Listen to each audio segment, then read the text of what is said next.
বিসমিল্লাহির রহমানির রহিম। আসসালামু আলাইকুম। আজকে আমি ম্যাঙ্গো জেলি তৈরি করব। এরকম সাইজের 2টা পাকা আম নিয়েছি আমি। আমগুলি অনেক মিষ্টি ছিল। পাকা আমটা ভালোভাবে হাত দিয়ে চটকে তারপরে আমি একটা স্ট্রেনারে ঘষে নিয়েছি যাতে আমের আঁশ না থাকে। এখন আমি মেজারমেন্ট কাপের 2 কাপ পিউরি নিয়েছি, আমের পিউরি। তারপরে এখানে 1/3 কাপ চিনি দিয়েছি। আম যদি বেশি মিষ্টি হয় একটু কমায় দিলেও হয়, কিন্তু এই আমটা মিষ্টি ছিল, আমার কাছে বেশি মিষ্টি মনে হয়েছে, চিনি একটু কমিয়ে দিলেও হয়ে যাবে, কিন্তু আমি 1/3 কাপ চিনি দিয়েছি।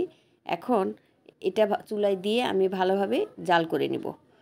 জাল করে নেওয়ার পরে আমি চেক করব এটা হয়েছে কি না, কিন্তু হয় নাই। সবশেষে আমি এর মধ্যে দিয়ে দেব লেবুর রস। এখানে 4 চা চামচ লেবুর রস দিয়েছি। লেবুর রস দিলে একটু টক টক লাগে, জেলিটা খেতে ভালো লাগে। আমি খুন্তি দিয়ে অনবরত এটা নাড়তে থাকবো, নিচে যেন না লেগে যায়, আর বারবার চেক করব।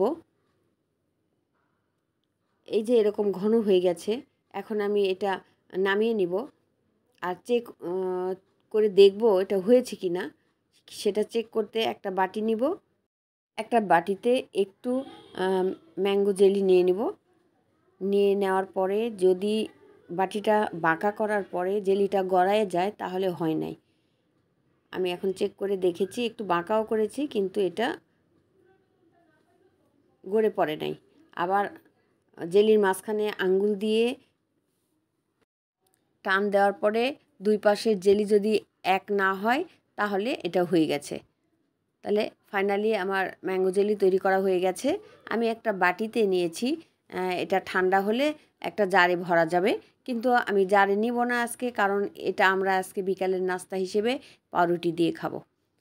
আমরা খুব সহজেই বাসায় এইভাবে ম্যাঙ্গো জেলি তৈরি করতে পারি। এইভাবে ম্যাঙ্গো জেলি তৈরি করে একটা পরিষ্কার জারে ভরে নর্মাল ফ্রিজে আমরা 2 থেকে 3 মাস সংরক্ষণ করতে পারি।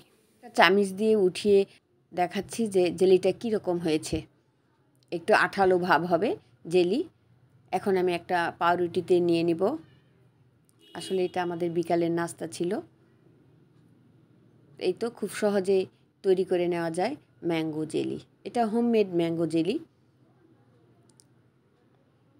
তো সবার কেমন লেগেছে এই রেসিপিটা? যদি ভালো লাগে তাহলে লাইক, কমেন্ট, শেয়ার করে পাশেই থাকবেন। এখনও তো বাজারে আম পাওয়া যাচ্ছে, আমরা এইভাবে আম দিয়ে জেলি তৈরি করে সংরক্ষণ করতে পারি।